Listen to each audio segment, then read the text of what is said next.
feel nauseous, believe me. Never had a lot of shit come easy. Had to work hard, struggle just to be me. Had to rise up just so they could see me. Did what I had to do just to feed me. And what was left over I put towards my dreaming. But the only thing in life that has meaning are the things you gotta work for. Pasok na natin ang international. Yes, salamat sa mga yan, sa FB19, di ba? Yes. Sa Bini, na talagang ang dami na nila. Correct. Kasi dati talaga, Ako, parang... I love SB19. Yes, dati Kasi they're very tinatawanan lang professional, yan. they're very kind, walang laki ng ulo. Tapos sobrang talented talaga. Nanonood ako ng concert nila.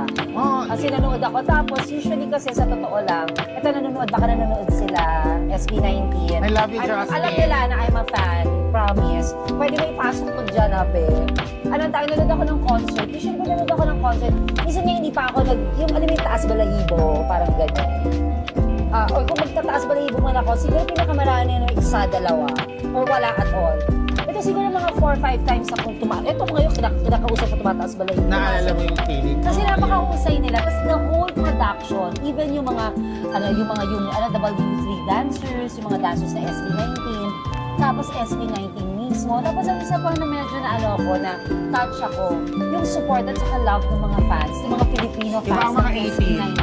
Solid. Oh my gosh, sobrang passionate sila, sobrang mahal na nila talaga yung SB19. So nakakatawa. Tapos, Pinoy fan. yes, at pag pinanood mo sila, sabi ko, oh my gosh, world class. Sabi ko talaga, syempre, as a Filipino, proud ako. Pagiging proud ka, isa sila, ang SB19, isa sa parang, lalabas ako na, Filipino. Kababayan ko po sila.